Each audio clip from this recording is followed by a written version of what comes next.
Hey folks, in this episode I'm going to show you how to make this cell audio visualizer in Blender. We're going to make this in a shader editor and utilise the displacement using adaptive subdivision. Without further ado, let's get to it. So open up Blender, we're going to go to Edit, Preferences, and under Add-ons we're going to search for Node and then enable the Node Wrangler here. Once you've enabled that, we're going to click this button and click Save Preferences, and that will ensure the Node Wrangler loads every time we load Blender. I'll then close this window. For this project, I'm going to be using cycles. If you're going to use Eevee, just ensure that you enable ray tracing, but I'm going to switch mine to cycles. I'll then change my device type from CPU to GPU. I'll enable denoising for the viewport, and for my render settings, I'm going to change my noise threshold to 0.025. I'll also decrease my max samples to 256. I'll navigate to where it says lights. I'll then disable light tree. I'll navigate to light paths, and I'm going to disable reflective and refractive caustics. I'll then navigate to my output tab up here. I'll enable render region, and I'll change the frame rate from 24 FPS to 30 frames per second. In my 3D viewport, I'm going to delete the default cube. I'll delete the default light. The beat I'm using is 180 BPM, aka beats per minute, and Blender is running at 30 frames per second. So we need to calculate how many frames per beat we get. And to do that, I'm going to use the BPM to FPS calculator. So I'll navigate to this VJam website here. You can use any BPM to FPS calculator. I'll then click this support button. I'll then navigate to where it says AV BPM calculator. So we set Blender up to run at 30 frames per second. So under frames per second, I'm going to type in 30. And the beat I'm using is 180 BPM. I'll leave a link to the beat in the description where you can download it for free. I'll then click solve. And that gives us 10 frames per beat. The beat I'm using is 4 beats over 4 bars, which gives us 16 beats. And 16 beats times 10 frames is 160 frames. And I want it to repeat twice, so that gives us 320 frames. So I'll just close this website here. I'm going to go to my end frame on my timeline, and I'm going to type in 320. In my timeline, I'm just going to hit the home button. In my 3D viewport, I'm going to hit Shift A. I'll navigate to empty, and I'll choose single arrow. I'll then hit Shift D to duplicate, escape it back in its original position. I'll navigate to the object data tab over here, and for the size, I'm going to type in 2. In my 3D viewport, I'm going to hit Shift D to duplicate. I'll escape it back in its original position, and in the empty data tab over here, I'm going to type in 3. In my outliner, for the largest empty object, I'm going to rename this to LF add for low frequency add. The second largest empty object in my scene, I'm going to navigate to my outliner, and I'll rename this to LF multiply for low frequency multiply.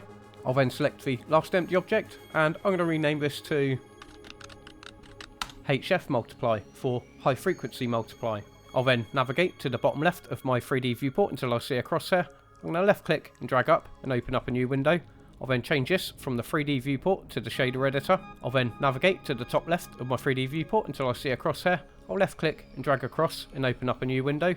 I'll then change this from the shader editor to the graph editor. I'll just hit N to hide the N panel. Ensure that you're on frame 1, and we'll select the high frequency multiply object. We'll then navigate to the object data tab over here, and for the Z location transform set to 0, I'm going to add a keyframe here. I'll then select the LF add, I'll add a keyframe here, and I'll select the LF multiply, and I'll also add a keyframe on the Z location transform. In my outliner, I'm going to select the high frequency multiply object. I'll navigate to the graph editor.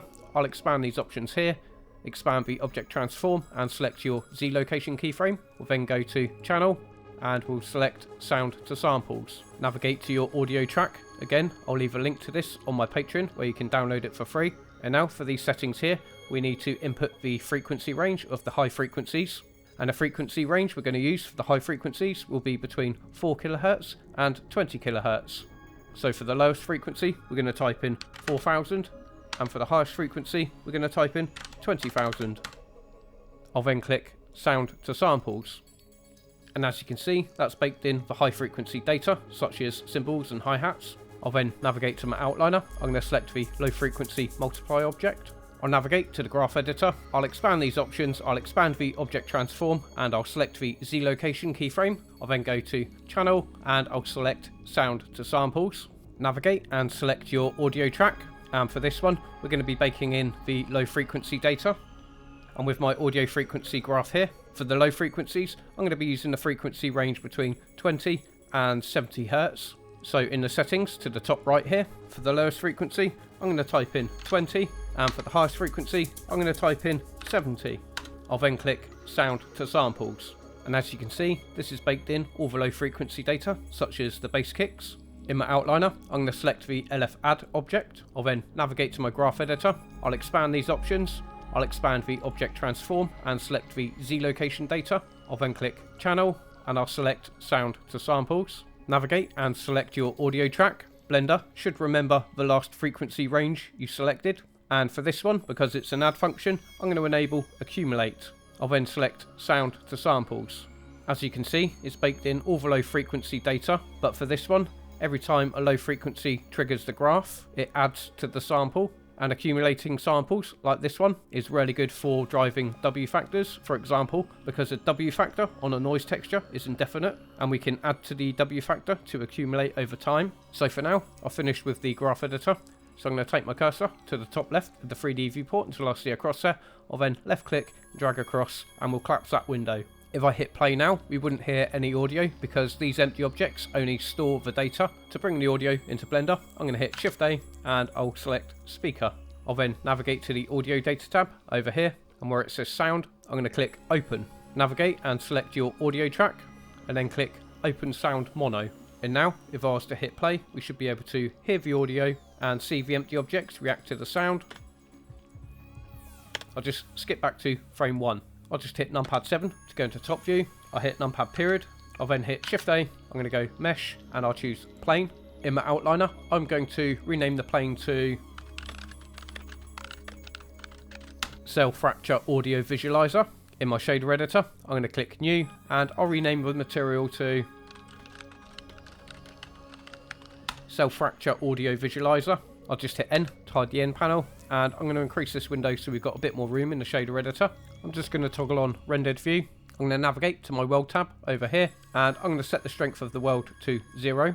In my 3D viewport, I'm going to hit Shift A. I'm going to go light, and I'll choose point. I'll just hit numpad 1 to go into front view. I'll hit G, Z. I'm going to hold down control, and I'm going to snap it up to around about there. I'll just go to my object data tab over here. So that lamp is set to 1 meter on the Z-axis. This is just the base holder light, just while we work. I'll then hit numpad 7. I'll navigate to the light settings over here, and I'm going to set the power to 20 watts. I'll then select my Cell Fracture Audio Visualizer object. Maybe I'll just toggle on Texture Preview for now. I'll then tab into Edit Mode, and with all the vertices selected, I'm going to right click and choose Subdivide. I'll then expand the Subdivide options over here, and I'm going to change the number of cuts to 12. I'll then tab out of Edit Mode. In my shader editor, I'm going to hit Shift A, I'll go Texture, and I'm going to choose Noise Texture. I'm going to change it from 3D to 4D, and I'm going to change the noise type from FBM to Hybrid Multifractal. I'll also set the detail to 1. I'll then hit Shift A, I'm going to go Color, and I'll choose Color Ramp, and I'll pop that there. I'm going to connect the factor from the noise texture into the factor of the color ramp, and the color from the color ramp into the base color of the principal BSDF. On the color ramp, I'll change the interpolation type from linear to B-spline. I'll select the white flag, and I'm going to change the position to 0.5. With the noise texture selected, I'm going to hit Ctrl T, and that will add a texture coordinate and a mapping node. I'll then change the coordinates from generated to object. I'll just box select these two nodes here. I'm going to hit G, and I'll just move them over to there for now. On my color ramp, I'm going to select this black flag, and I'm going to change the position to 0.025. I'll then hit Shift A, I'm going to go Texture, and I'll choose Veranoid Texture, and I'll pop that down here. I'm going to change it from 3D to 4D. I'll change it from F1 to Distance to Edge. I'm going to connect this mapping node into the vector of the Veranoid texture. I'll then change the scale to 2.5, and I'll change the detail to 1. I'll then select this color ramp here. I'm going to hit Shift D to duplicate, and I'll pop that down here. I'll connect the distance socket from the Veranoid texture into the factor of the color ramp, and I'll connect the color socket from the color ramp into the base color of the principal BSDF. I'll then select this black flag. I'll change the position to 0.05. I'll then select this white flag, and I'm going to change the position to 0.1. I'll hold down Control, right click and drag through this noodle, and that will disconnect the color ramp from the principal BSDF. I'll then hit Shift A, I'm going to go color, and I'll choose mix color, and I'll pop that there. This top socket, I'm going to change to 100% pure white. I'll then connect this color socket from this color ramp into the bottom socket of the mix color node, and I'll connect this color socket from the color ramp into the mix factor of the mix color node. I'll then connect the result from the mix color node into the base color of the principal BSDF. I'll just box select these two nodes here. I'm going to hit G, just drag them across over to there. I'll then hit Shift A, I'm going to go color, and we'll choose color ramp, and I'll pop that in between there. On this color ramp, I'm going to hit the plus button 3 times. For this first flag, I'm going to set this to a light blue, maybe something around there perhaps. For this second flag, I'm going to set this to black, and I'll drag this over to around about there. I'll then select this next flag, and I'll move this to around about there, and I'm going to set this to a magenta color, maybe something around there. I'll then select this next flag, and I'll drag it to around about there. I'm going to change this to black. I'll then select this flag, maybe I'll drag it to around about there, and I'm going to set this to orange. Maybe I can just shimmy these around a bit. Okay, I'll be happy with that. I'll then hit Shift A, I'm going to go color, and I'll choose hue saturation value, and I'll pop that in between there. I'm going to bring the hue all the way to 0. I'll then hit Shift D to duplicate, and I'll pop that in between there. And now we can animate this hue factor here using the audio data. I want to make the ridges of these cells metallic. I'll hit Shift A, I'm going to go color, and I'll select color ramp, and I'll pop that there. I'll then connect the results from this mix color node into the factor of the color ramp.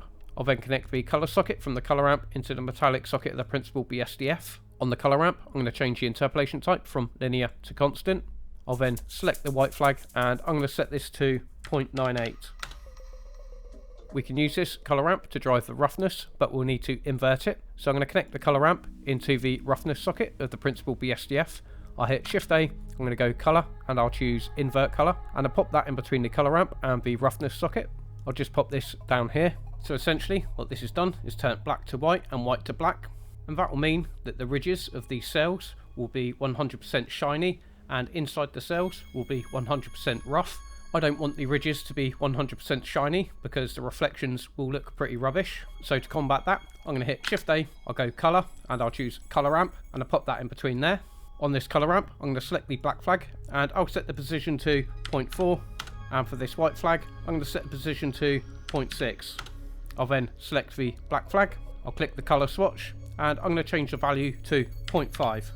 I'll select the white flag, I'll click the color swatch, and I'm going to change the value to 0.8. I'll just zoom out, I'm going to hit Shift A, I'm going to go displacement, and I'll choose bump, and I'll pop that there. I'll then connect the result from this mix color node into the height socket of the bump node, and I'll connect the normal socket from the bump node into the normal socket of the principal BSDF. From here, I'm just going to toggle on rendered preview. On my bump node, I'm going to set the distance to 0.25. I'll then navigate to my modifiers tab over here. I'm going to click add modifier, I'm going to go generate, and I'll select subdivision surface. I'll then enable adaptive subdivision. In my shader editor, I'm going to hit Shift A, I'm going to go displacement, and I'll choose displacement, and I'll pop that down here. I'll then connect the result from this mix color node into the height socket of the displacement node. I'll then connect the displacement socket from the displacement node into the displacement socket of the material output. On my displacement node, I'm going to set the scale to, let's say, 0.124.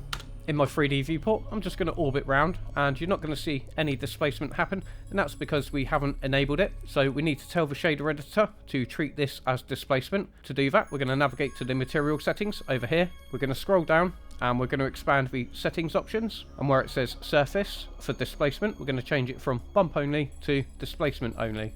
And now we're getting physical displacement. Excellent. I'll just hit numpad 7 to go into top view. Before we move on, I think we should just set up our lights. So I'll just expand my 3D viewport. So I'll select my point light. I'm going to hit Shift D to duplicate. I'll escape it back in its original position.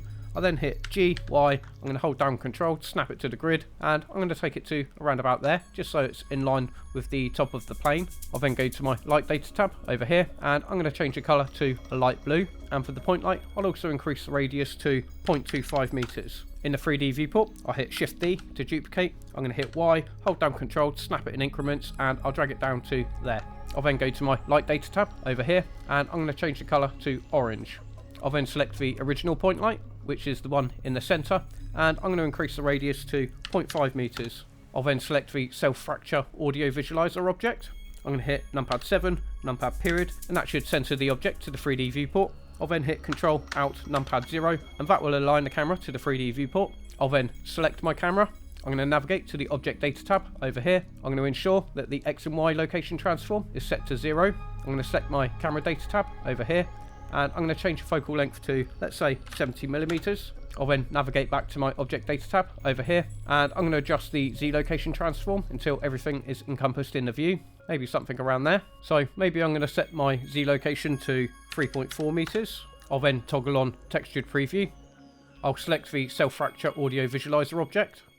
And before we move on, it's a good idea to save your project. So I'm going to go to File, Save As, and I'm going to save my project as Like and Subscribe. Thanks folks, you absolute legends. And then click Save As. I'll just increase the shader editor so we can see what we're doing. So now we need to bring in the audio data into the shader editor. To do that, I'm going to take this texture coordinate here. I'm going to hit Shift D to duplicate.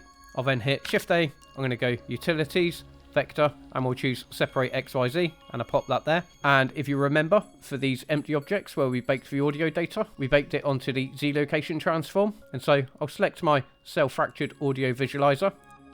I'll connect the object socket from the texture coordinate into the vector of the Separate XYZ. I'll then click this box and I'll select LF Add for low frequency add. And now we can use the Z location transform data for that object. I'll just box select these two nodes here. I'm going to hit Shift D to duplicate. I'll pop them down there. I'll hit Shift D one more time to duplicate, and I'll pop them down there. For this middle one, I'm going to change it from LF Add to HF Multiply. And for this bottom one, I'm going to change it from LF Add to LF Multiply. So you should have LF Add, HF Multiply, and LF Multiply. So if you remember, the LF Add, the add function, accumulates over time. So we can use the Z location transform data to drive the W factor on the noise texture and the W factor on the Voronoi texture. So I'm going to hit Shift A, I'm going to go Math, and we'll choose Maths, and I'll pop that there. I'm going to change this from Add to Multiply, and I'll connect the Z socket from the LF Add texture coordinate into the top socket of the Multiply node, and I'm going to set the value to 1. I can now connect the value socket from this Multiply node into the W socket of the noise texture. I can also connect it to the W socket of the Voronoi texture. And now, if I hit play, you should see the value of the W factors are changing for the noise texture and the Voronoi texture. Excellent. I want to take this a step further because I want the W factors to change even when the beat isn't hitting. To do that, I'm going to hold down Shift, right click and drag through these two noodles. And that will add a reroute node there. I'll just hit G. I'll just bring this across over to there. Maybe I'll just box select these two nodes. I'm going to hit G, just drag these out of the way for the minute.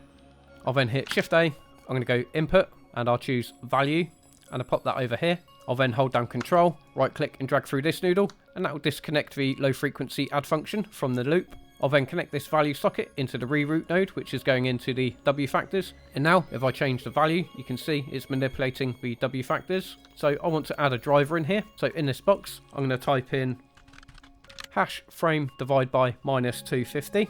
I'll then hit enter. And now, if I hit play, you should see that the values on the W factors are automated. So now we just need to mix this in with the low frequency add function here. So I'll reconnect this value socket from the multiply node into the reroute node. I'll then take this node, I'm going to hit Shift D to duplicate, and I'll pop that in between there. I'm going to change it from multiply to add.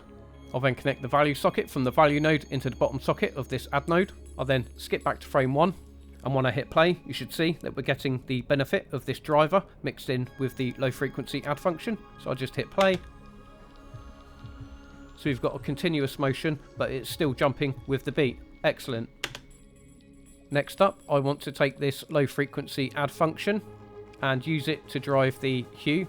So the hue changes with the low frequency beat changes. That's easy enough. All I'm going to do is I'm going to take this Z socket and plug it directly into the hue of the hue saturation value node. I'm going to hold down Shift, right click and drag through that noodle. I'll then hit G, just bring this up here. I'm going to hold down Shift, right click and drag through there. I'll just hit G and I'll bring this over to here. And that's just so we can see where it's going. Next up, on this Voronoi texture, I want to drive the roughness with the high frequency multiply function. So I'm going to take the Z socket from the separate XYZ plugged into the high frequency multiply and plug it directly into the roughness of the Voronoi texture. If I were to hit play now, we won't see any changes because these values don't go from 0 to 1, whereas this roughness socket goes from 0 to 1.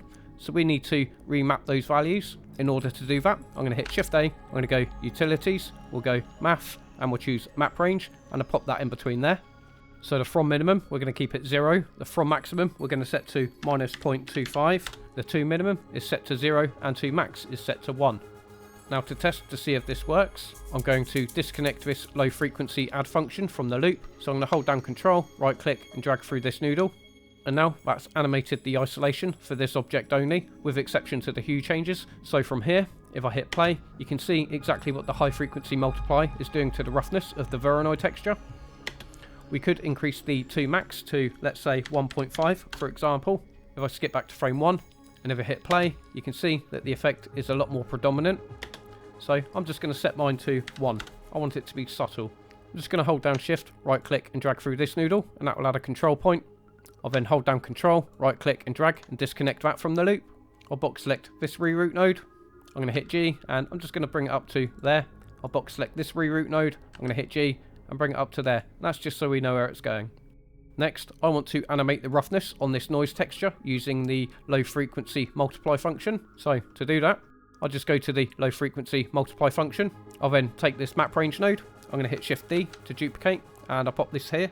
I'm going to connect the Z socket from this separate XYZ into the value socket of the map range node. I'll then hit Shift A. I'm going to go Utilities, Math, and we'll choose Maths, and I'll pop that over here. I'm going to change it from Add to Multiply. I'll then connect the result from this map range node into the top socket of the multiply node. I'll then connect the value from this multiply node into the roughness socket of the noise texture. And now, if I hit play, we're going to see a bit of subtle movement, not much, so we can increase this value to 5, for example. I'll just skip back to frame 1, I'll hit play, and the effect should be a lot more predominant. Excellent. I'll then reconnect this map range node into the roughness of the Voronoi texture. I'll then reconnect this math node back into the loop. So that should be the node structure complete. I'm just going to skip back to frame 1. I'll just hit play to preview what we've got. Okay, I'm kind of happy with that. Now it might go out of sync in Blender because the viewport performance isn't going to be great. There's a lot to calculate in this shader editor, but your final render should come out absolutely fine. I'll just navigate to my render settings over here. I'm going to go into rendered preview. I'm going to skip back to frame 1. I'm going to select my camera. I'll navigate to my output tab over here. I'm going to change my resolution format from landscape to vertical. So for X, I'm going to type in 1080, and for Y, I'm going to type in 1920. And on your output tab over here, navigate to where it says output, click this folder, select a file location where you want to save your image sequence, and then click accept. Select a file format of your choice. PNG set to RGB and 16-bit should be absolutely fine, but I'm going to go with a file format of OpenEXR with a codec of DWAA lossy, and that will decrease my file size whilst increasing dynamic range. I'll then go to my render tab up here. I'm going to scroll down all the way to the bottom, and I'll expand the color management options. I'll scroll down. I'm going to change my view transform from AGX to ACES 2.0, and I'm going to increase my gamma to, let's say, 1.5. Maybe for my blue point light, I'm going to increase the power to 25 watts. For my orange point light, I'm going to increase the power to 25 watts. And for my original point light, I think I'll keep that at 20. I'll then navigate back to my render tab. I'll toggle on texture preview. I'm going to hit Ctrl S to save the project. I'll then toggle on solid view. And then it's simply a case of hitting Ctrl F12, and that will render out your image sequence. You'd then take your image sequence and your audio into a video editor of your choice. Just ensure it's set to 30 frames per second, and then render it out as a video. Join me on Patreon as a free member, and you'll have access to this file alongside other Blender files from previous tutorials. That's the tutorial in a nutshell. I hope you found this useful. If you did, please click like and subscribe. It really helps my channel. Have a great day, level up, and thanks for watching.